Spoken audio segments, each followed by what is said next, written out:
The Minor v. Happersett case revolved around the issue of whether or not the Constitution grants women the right to vote.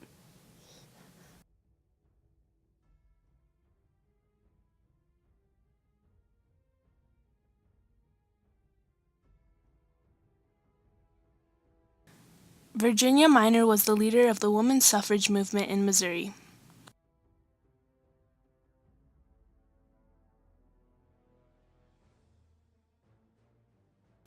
Reese Happersett was the registrar who rejected Minor's application to register to vote.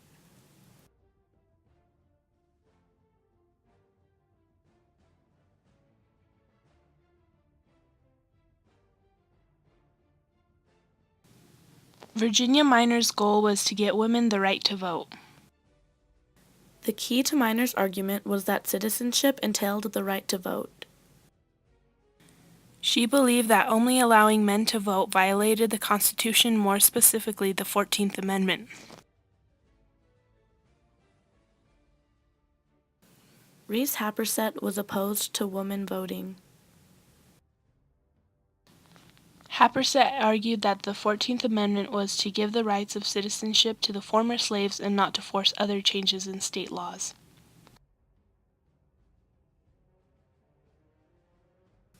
The Minor v. Happersett case was argued on February 9, 1875. The decision was made on March 29, 1875. The Supreme Court ruled in favor of Happersett.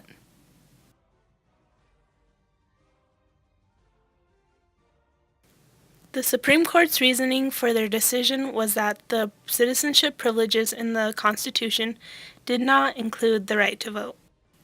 Basically, they ruled against her because even though she was a citizen, the Constitution didn't specifically grant all citizens the right to vote.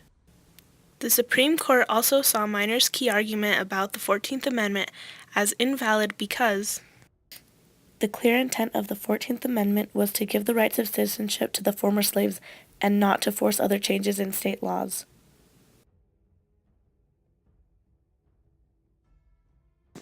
We believe the Supreme Court made the right decision because they were doing their job by enforcing what the Constitution outlined.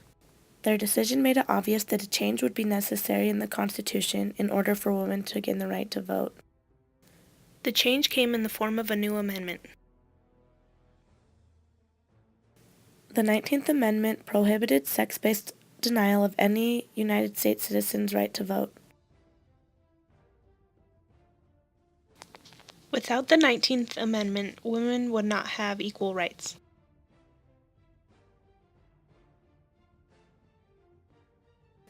The image shows the inequality that we would still have today if we didn't have the 19th Amendment. Thanks to the Minor v. Happersett case and the women's suffrage movement that followed, women can now enjoy the same rights as men.